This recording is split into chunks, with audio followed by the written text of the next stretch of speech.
had developed into. And fundamentally, in making that change, we also saw a transfer of decision-making from principals, namely the partners whose capital was at risk, to agents, traders and employees. And that separation provided incredible incentives to take big risks. Today, I think we're, in a sense, seeing a return back to the future. We're moving, I think, away from the institutionalisation of savings back to the democratisation of savings. And it's really led by the asset owners who are close to the community, ultimately whose money it is that are entrusted to the intermediaries in the capital markets. Thanks, Charles. And I think Elizabeth's having some trouble with her video. Elizabeth, you can hear us though, can you?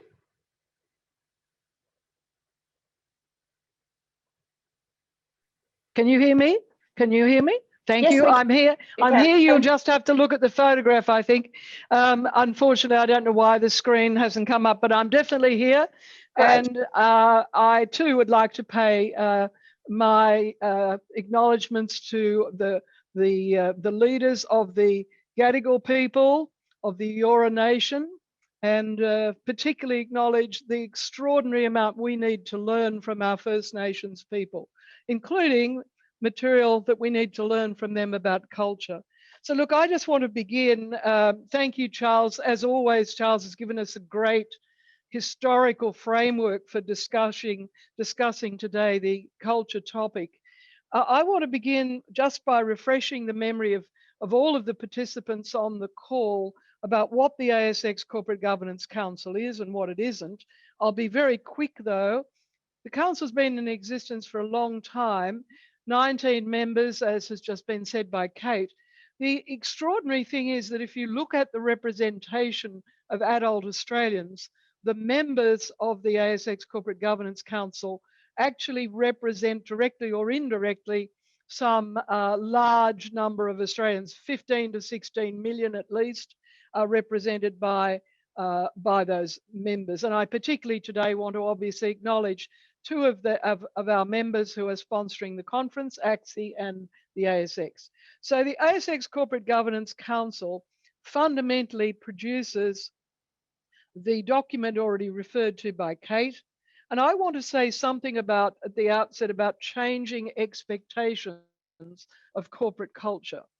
And I'm glad that Charles began with those key marker points, because what I think we're going through in the last couple of years, certainly since 2018, but acutely escalated in the last 2 years, is really a changing attitude towards recognizing the importance of culture and it's being a consequence of behaviors. It's a result, not a cause. And behavior is ultimately driven by values. And so what we have been exploring in the period since the APRA Prudential Report on CBA is really what can we expect of our corporate entities.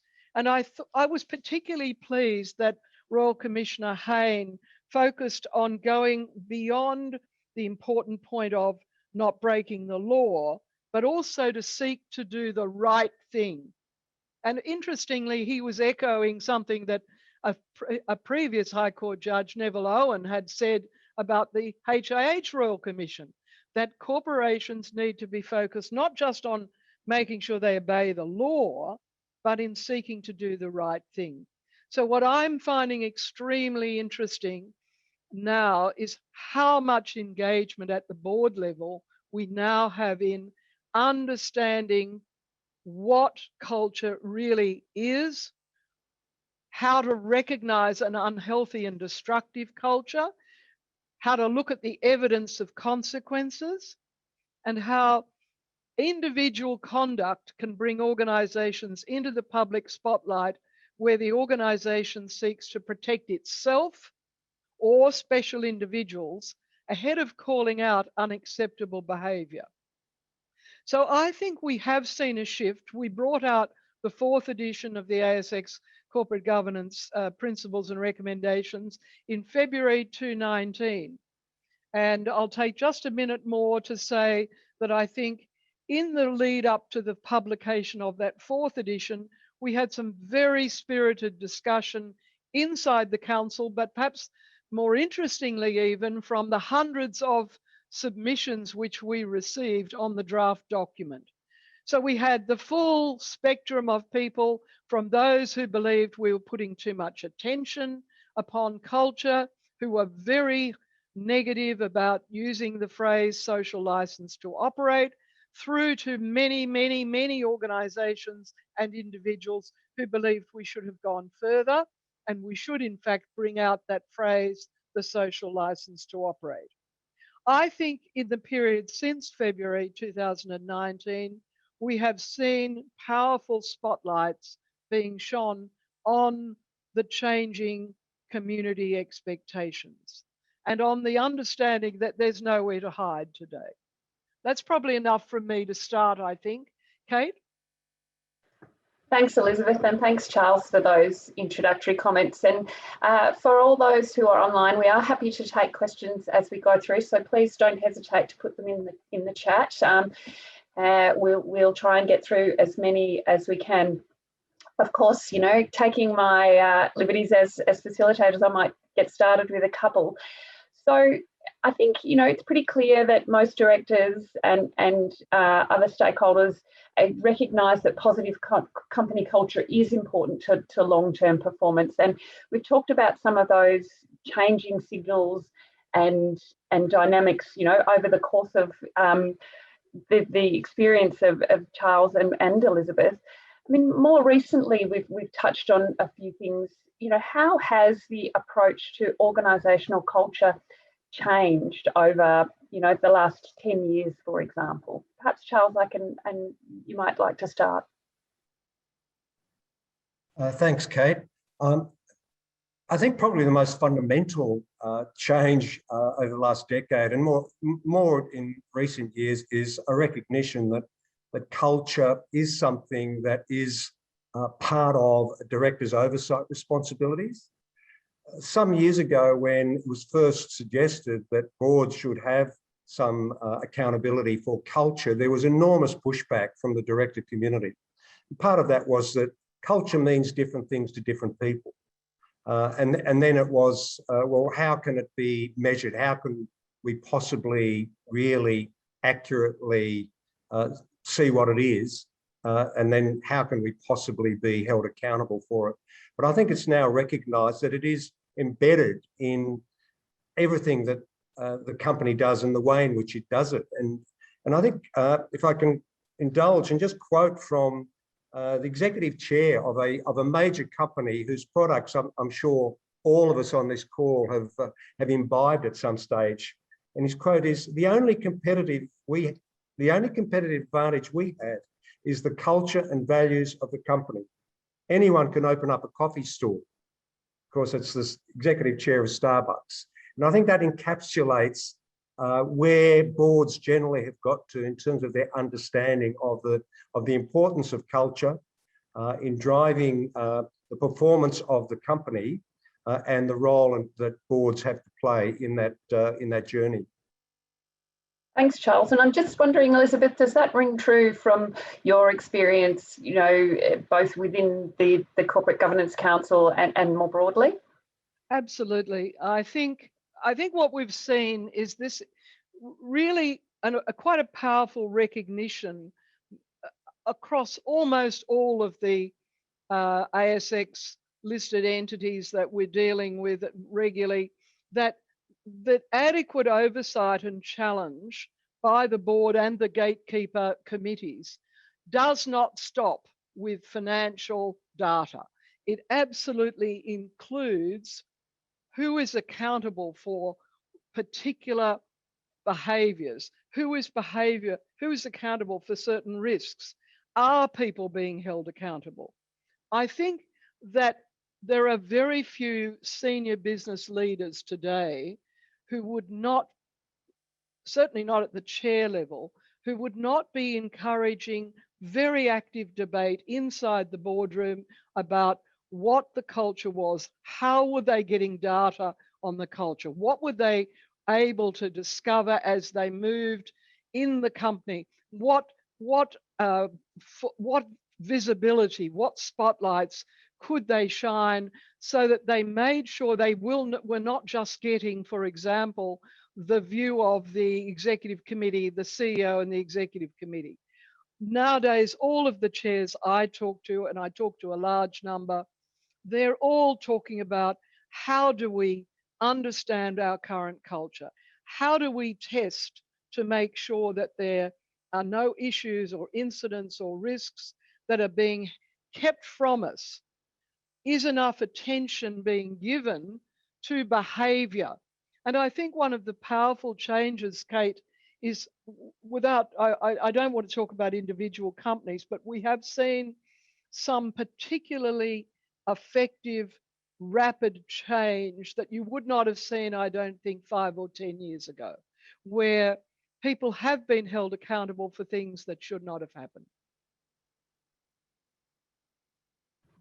Thanks, Elizabeth. And I think that's it's a really interesting point, isn't it? That sometimes that these big events that do take place across the market cause questions to be asked, right across the market. And I think we saw that in response to the APRA CPA report. A number of companies went away and used that, I guess, as a benchmark to assess their own behaviours. We hear that sort of consistently across the market, and of course other, shocks and incidents that have happened.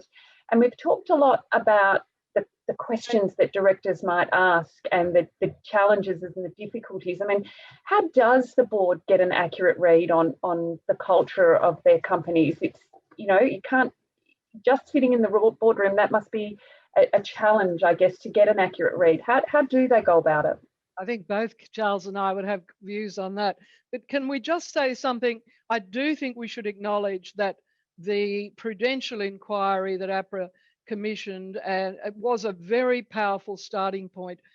Very few organisations in Australia today of any size would be unaware of that document, and so much time and effort has been devoted in numerous organisations apart from the listed entities to really focus in on the lessons that were really set out so clearly in that document.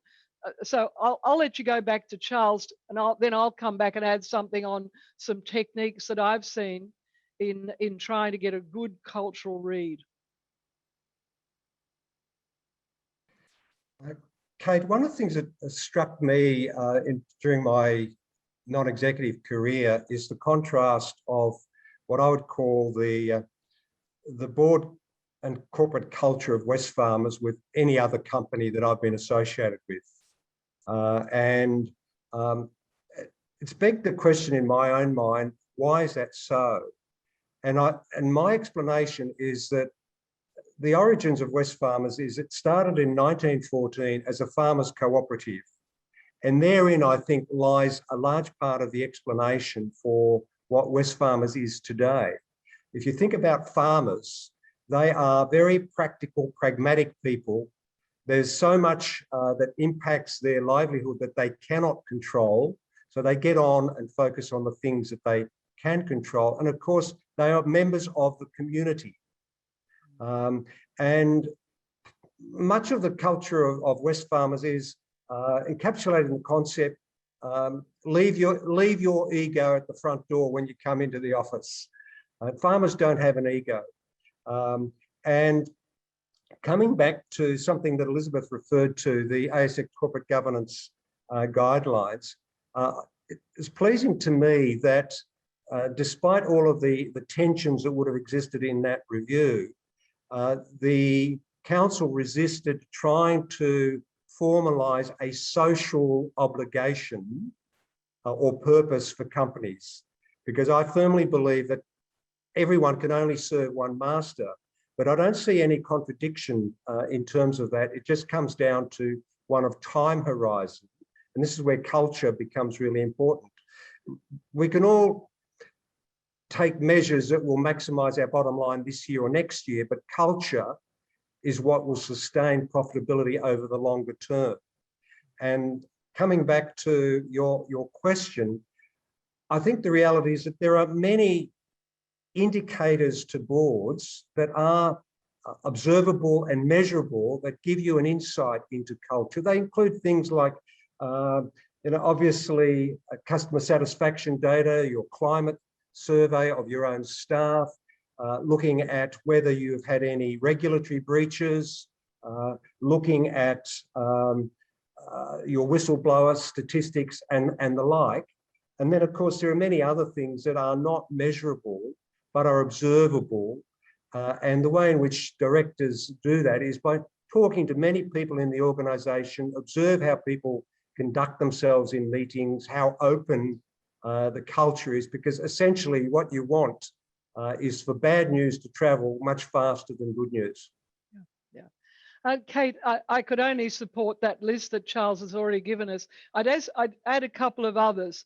I always think it's very telling what level of exposure to a wide range of people the CEO encourages. So if the CEO really encourages only his or her direct reports to come close to the directors, to come into the boardroom, to meet the directors on visits across the company, I think that's a very clear warning signal. It's a clear red flag. The other thing is that sort of failure to escalate. It's the point that Charles is just making. You really need to find things out very quickly. And the hiding of data, the keeping information back, saying, well, the directors don't need that information. They don't need to see that. They don't need to get into that sort of level of information. I think nowadays directors are acutely aware of how important it is for them to move around inside the company, to listen to a lot of people. You can add to that list focus groups. You can add specific opportunities for the directors to observe the culture in play in various places that aren't actually just showcase pieces. I think Charles has already covered some important ones. Everyone now is surveying, but beyond that, I think it's critical that the CEO does not restrict access, that we see the opportunity for complainants and their complaints to come in an unprocessed way to the board. Now, I realize in a very large company that presents logistical problems, but certainly you do not want the sanitizing of complaints, particularly where those complaints go to behavioral matters, to decisions that really quite clearly put the company's reputation at risk. When we looked again at the ASX corporate governance principles and recommendations through 2017, 18 into 19, of course, all of these activities associated with the Hayne Royal Commission, the CBA Prudential Inquiry, those things were happening. So it was happening live, and we had very detailed discussions about what does it truly mean to instill a culture of acting lawfully, ethically, and responsibly. That's principle 3 in the document. We had a lot of discussion about where should we go with helping through the document, through the recommendations, through the commentary we provide in that document. How should we assist people trying to do the right thing? And we really did emphasize that each and every corporate entity has all the listed entities have got to really understand relative to their size, their complexity, the way they operate in the sectors they operate, how can they get reliable data about the culture? It's not a cookie cutter. It's not one way. It's the list of things that Charles articulated, plus additional things, plus a real sense that in front of the board must not come sanitized, manipulated data about complaints, about issues that need to be escalated. I think the other thing that we need to add to that list is the profound understanding of the lever, the other lever. We talk about the levers that boards can pull. They can obviously pull the strategy lever, they can pull the culture lever, but they can also pull the remuneration lever. And I think we've seen examples where inappropriate and in some cases even totally unacceptable, arguably illegal behaviour has taken place, but remuneration has not reflected those findings. I think today the shift is moving much more to recognising that remuneration is a powerful lever and it does relate to cultural breaches. Thanks, Elizabeth. And what I'm hearing is, there are a number of levers that directors can pull, both to influence culture, but certainly in terms of understanding culture as well. There's an information matrix that needs to be taken and absorbed, I guess. And I think that that's consistent with the research that we conducted with the AICD and some of the findings there. So really interesting observations. I might turn now to some of the questions in the chat. And we've had one from Prue Bennett, who says, I believe that culture is a function or outcome of a company's purpose, principles and values. Unless these three issues are adequately defined and communicated throughout the organisation, there is a risk of misconduct. The recent Royal Commission was into misconduct into financial services industry rather than culture. Prue's interested in what information can and should companies disclose to provide investors with confidence there's adequate oversight of conduct within large listed companies, which should create a sound culture. Perhaps, Charles, you might like to start. Thanks, Prue, for that, an interesting question. I think there is a lot of information that companies can provide. For example, during one of the discussions yesterday, the issue of gender diversity came up, and the thorny topic of whether there should be quotas or targets. And I think to the extent that companies have targets, they should be disclosed and they should be reported upon. And there may well be good reasons why progress towards a target is not moving as quickly as one might hope, as long as there is an explanation. I think there is a lot of data that boards have some oversight of in terms of giving them a snapshot of the culture, and that some of them I've already touched on. They include, for example, your whistleblower statistics. Now, obviously, there's a lot of sensitivity in that. Your occupational health safety track record. I think that is something that is very much under scrutiny from investors. Obviously, if there are any breaches, sometimes they are made very public, sometimes they're not, but they are all, I think, a window of insight into the culture. And so fundamentally, I think the key point that is embedded in Prue's question is that investors need disclosure to give them a better overview of what the culture what the culture is. And wrapped in that question is this thorny issue that I've grappled with of so-called non-financial investment considerations. Both that and ESG, in my view, should almost be banned terms, because I think they lead to more problems and delay us getting to a solution. Those so-called non-financial considerations, most of them, when you unpack them, are long-term risks that may be difficult to quantify. But we all know that if the risk is detonated, it has a very material financial consequence. And ESG allows, I think, a silo-based approach, when in fact what we're really talking about is sustainable businesses, sustainable companies. And if they have that long-term focus, then there is no confusion between their purpose of generating returns for their owners versus the expectations of the broader community and all of their stakeholders.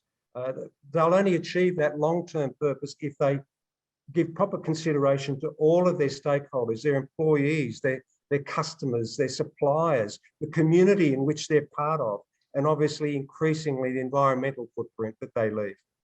And I think, Kate, that's one of the most exciting things, that divergence, which I think 3 or 4 years ago we saw a very small number of well-known chairs speaking very strongly that really there was only one concern a corporation should have, which was the shareholder investors. Now, I think Charles has articulated very well that has within it, that view has a very short-term approach. It isn't consistent with sustainable long-term success in a company. Because if you have that reputational damage done, you have the distraction of management, you have the cost involved in just dealing with that particular issue that has bubbled to the surface.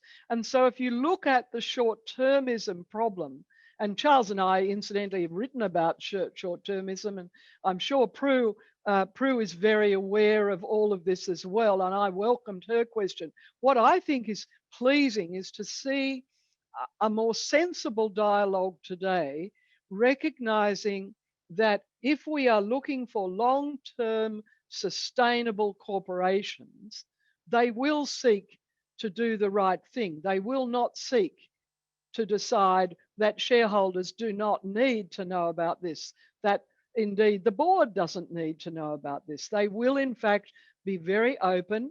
They will have broad disclosure. And so investors will make up their mind about whether they want to support that company. But the notion always seemed to me a rather foolish notion that we should somehow just leave a board and a CEO over there somewhere a long way away from the changing society. Sometimes when I'm working with people and they're having trouble trying to understand societal change, I ask them in the context of safety, are you really seriously thinking we're going to send 6- and 7-year-old children back down the mines? People who say that society is static and doesn't evolve in its expectations of companies are really, I think, thinking in a very short-term way. We have to be focused in this country on long-term sustainable corporations. If you damage your reputation through the conduct of the management and the board, you will sustain a lot of loss. That is not in the shareholders' interest, nor is it in the interest of the other stakeholders. Thank you. And I think there's a couple more questions that have come through on the chat that I think, you know, are a good building on what you're saying in terms of it's really important to build sustainable corporations and over the long term, not the short term. And Brett Spicer has asked, he'd love to hear your insights on the practical challenges in driving that cultural change to make sure that, you know, Brett's talking about ESG, and I think what we're talking about is driving that change to focus on the long term and recognise the financial materiality of these issues, and what challenges are there, particularly if there are differing views among directors or stakeholders around the materiality or priority of these issues. Well, I might just say something quickly and then hand over to Charles. Nothing is quite as powerful as that sunlight being the disinfectant. If the fines from regulators, if the consequential cost of some of the things that have taken place, and I mean in cost, not just the financial cost, the consequential reputational loss of taking action A or B or C becomes public, then it isn't difficult for people who are of well-intentioned, thoughtful people, investors will look at that and say, why was that action taken? Why was that person protected? Why wasn't that risk more appropriately managed within the company? Why did that happen? I've always thought disclosure was a critical part of good governance. And so we don't need to pretend that it takes complex additional structures. We need to be open and transparent and leave shareholders well informed and then able to act. I'm not sure I agree with Charles. I usually agree with Charles on most things, but I don't know. I'm not sure that I agree with you about abandoning the term ESG. I'm just not sure about that. Thanks, Elizabeth. No, the reason I would prefer that we use sustainability rather than ESG is that I think it is a lot easier for everyone to understand that the purpose of this organisation is to create long-term value for all of the stakeholders. Yep. First of all, there are the owners, whether they are superannuation funds or individuals, they are the owners. And they invest their capital with the purpose of getting a long-term return to help people meet their retirement. Those long-term returns will only be achieved if the organisation is dealing with its employees in an appropriate manner, treats its customers as front and centre of their business, so it creates products that are fit for purpose, deals with its suppliers in an ethical manner, and that obviously touches on things such as a safe working environment in factories offshore, or slavery, which is a very topical issue, and increasingly playing a very active role in the community in which we operate, because there's no doubt it is much easier to have a good business in a healthy society than it is to have a good business in a dysfunctional and unhealthy society. And obviously we only have one planet to live on, and we all need to take good care.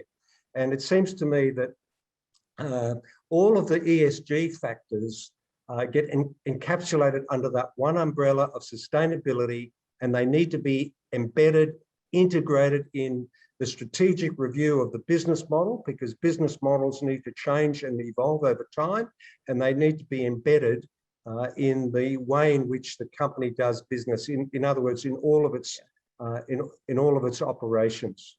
And I can't disagree with that, Charles. I really do. I think we're on the same. I know we're on the same page. I think long-term sustainability is what it's about. You've articulated that well. The phrase itself doesn't bother me quite as much, but I totally agree. What we're really about is recognising that long-term sustainability, taking into account all the stakeholders. So thank you, and I think that they're really important points. And we've had another question, I think, in the chat that really follows on from that, which is, how can directors in their roles, what can and should they be doing to set the tone, to build the culture, to support focus on long-term sustainability and ESG, or ESG factors, whichever term that you prefer? I think they have to ask a lot of questions, and they have to make sure that those questions do not avoid the uncomfortable. I quite like the notion that a good director will ask what are sometimes quite unpopular questions, well informed, but they will keep pursuing. Some of the case studies that we're very aware of in recent times, particularly in the financial services sector, have seen conduct that's fallen short of that. So incidents that have been reported and then not followed through, directors who have been really ill-prepared to do their work in some cases. We've had a number of instances where directors have perhaps not understood what shareholders need from them. And I think asking challenging, well-prepared, thoughtful questions and pursuing issues through to their final understanding, and not allowing enthusiastic executives to simply say, you don't need to worry about this. We've seen so many case studies where directors after the event have said, if we had only known. Yeah, other point I would add, and I think this is fundamental to getting the culture and the long-term focus right, and that is we've got to have a reset of remuneration practices. There's been far too much focused on short-term incentives. And also, it's interesting following the debate over recent years and the apparent conflict between asset owners and asset managers in the context of these so-called non-financial considerations, that many of which got embedded into STIs. Yeah. And there is a tension there because some of them are difficult to quantify, and particularly the ones that are embedded in STI, I think typically are very soft. And what we really want to do through our remuneration practices is to incentivise the management team to focus on the long term, to creating value over the long term. And if they do that, then they will get rewarded through their incentives, as long as they are linked to meaningful performance indicators. And unless we get remuneration right, because people will tend to do what they are rewarded to do. And you think of, a salesperson, they're rewarded to sell, not necessarily make sure that their customer gets the right thing. They're just focused on sales. So I think there's still a lot more work that needs to be done on setting remuneration frameworks. And the regulators are now starting to realise that. APRA, for example, has paid a lot of attention to looking at the remuneration frameworks as applied to the institutions that they regulate. Look, I can but agree with that. I think we've got a long way to go still on remuneration. I think we've had far too much emphasis on STIs. I've sat on listed remuneration committees, and I've spoken strongly about the importance of the long term consistently. So I don't think I've got anything more to add to that. Well, thank you. I do think that's such an interesting topic, and so many great insights from Charles and Elizabeth. We could talk about this all day, but unfortunately we are coming to time. So I'd really like to take this opportunity to thank our panellists, Charles Macek and Elizabeth Johnstone, for a really insightful conversation. Nia has been putting a number of links in the chat, so if you're interested in following up any of those, please do have a look at the links. If you're interested in accessing any of the research, please don't hesitate to get in touch.